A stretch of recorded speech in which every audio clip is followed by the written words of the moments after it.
Assalamualaikum warahmatullahi wabarakatuh. Salam sejahtera untuk kita semua. Hari ini kita akan membahas pokok bahasan 13, yaitu standar dalam program menjaga mutu, yang merupakan kelanjutan dari pokok bahasan sebelumnya tentang kepuasan pasien. Ada beberapa catatan yang harus kita tekankan, terutama mengenai batasan tentang standar ya. Yang pertama, standar adalah keadaan ideal atau tingkat pencapaian tertinggi dan sempurna yang dipergunakan sebagai batas penerimaan minimal. Kemudian yang berikutnya adalah standar adalah rumusan tentang penampilan atau nilai yang diinginkan yang mampu dicapai berkaitan dengan parameter yang ditetapkan. Jadi sekali lagi contohnya kalau di kuliah standar lulus untuk mata kuliah itu C. Padahal sebenarnya D juga lulus tapi nilainya 1 gitu ya. Ada juga yang membuat standar B misalkan dan seterusnya ya. Jadi sekali lagi standar adalah penampilan atau nilai yang diinginkan yang mampu dicapai dengan parameter yang ditetapkan. Kemudian standar adalah tujuan produksi yang numerik.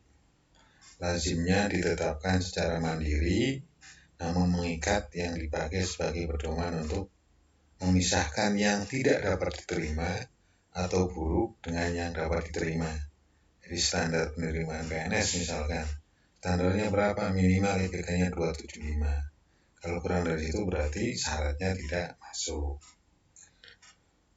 Kemudian lazimnya ukuran tingkat ideal disusun tidak terlalu kaku, melainkan dalam bentuk minimal dan maksimal, artinya ada ring gitu, antara berapa sampai berapa gitu.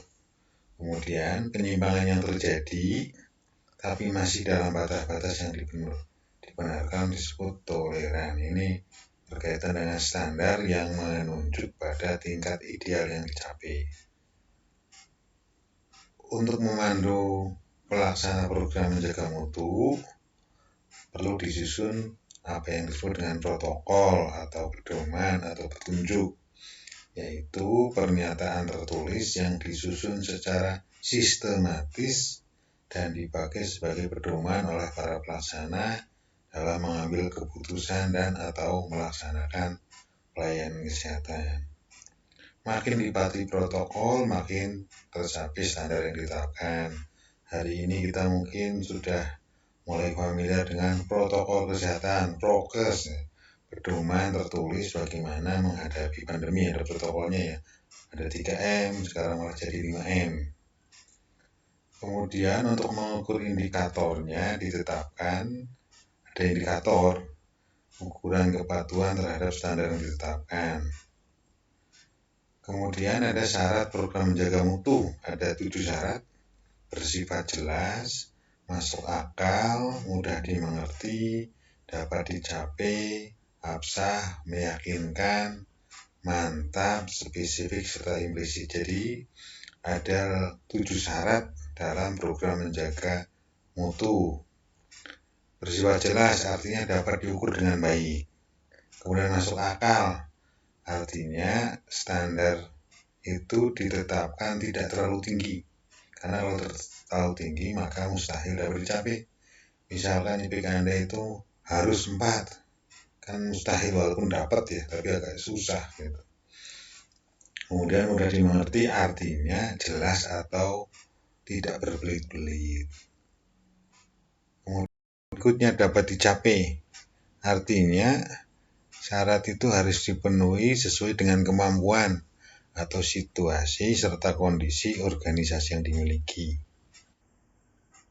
Berikutnya adalah absah, ada hubungan yang kuat dan dapat didemonstrasikan antara standar dengan sesuatu, misalnya mutu pelayanan yang diwakili. Kemudian yang berikutnya adalah meyakinkan, artinya mewakili persyaratan yang ditetapkan. Mantap, spesifik, serta eksplisit, artinya tidak terpengaruh oleh perubahan waktu.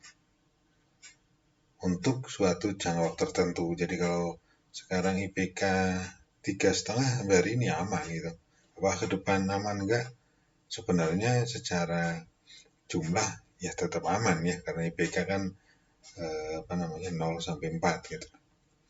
Kemudian ada program menjaga mutu dibagi dalam menjadi 2, standar pelayanan minimal, dan kedua adalah standar penampilan minimal. Jadi yang di atas itu pelayanan minimal, yang kedua adalah standar penampilan minimal. Di standar pelayanan minimal ada masukan, lingkungan, dan proses. Kemudian kenapa disebut standar minimal? Karena merujuk pada keadaan minimal yang harus dipenuhi untuk dapat menjamin terselenggaranya Yankes. Ada standar masukan, ada standar lingkungan, ada standar proses.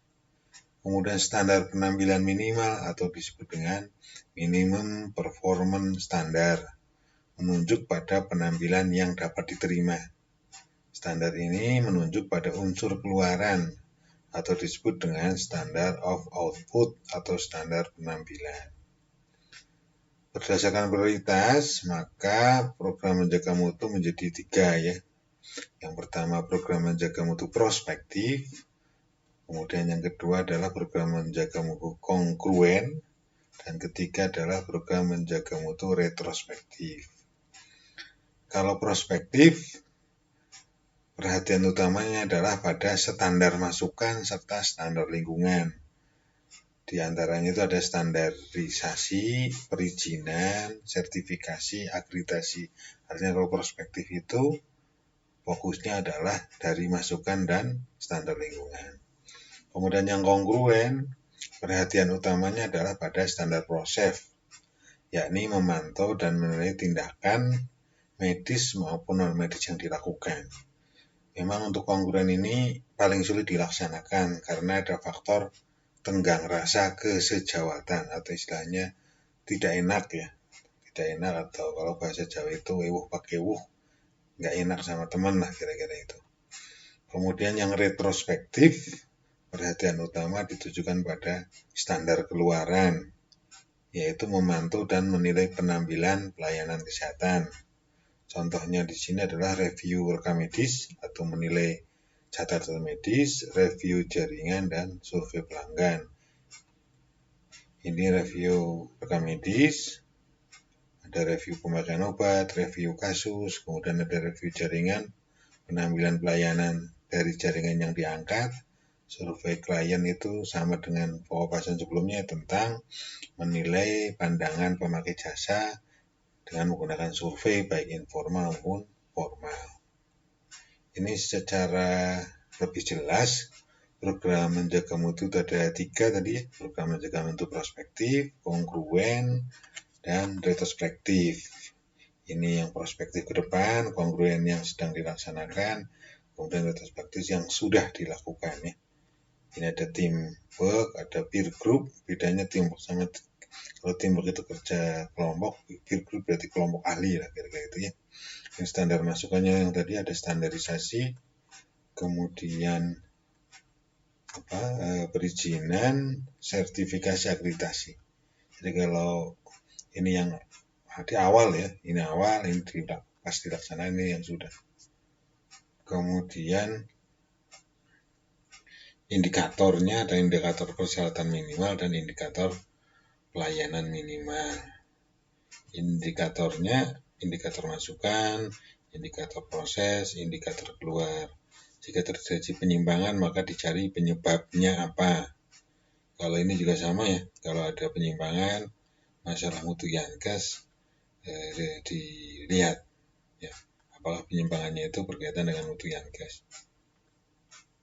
Indikator yang Yankes yang bermutu lazimnya dibedakan menjadi 2, yaitu indikator yang merujuk pada penerapan aspek media kesehatan, contohnya kesembuhan penderita, efek samping yang dialami. Makin rendah efek samping, maka makin bermutu Yankes yang diselenggarakan. Kemudian akibat samping yang dialami, kematian klien, di sini disebutkan makin rendah angka kematian, maka makin bermutu Yankes yang diselenggarakan. kepuasan pasien semakin puas, maka mutunya makin tinggi. Yang kedua adalah indikator yang merujuk pada penampilan aspek non-medis. Ini ada pengetahuan klien, kemantapan klien, dan kepuasan klien. Itu hal-hal yang bisa saya sampaikan. Terima kasih. Billahi taufiq wal hidayah. Wassalamualaikum warahmatullahi wabarakatuh.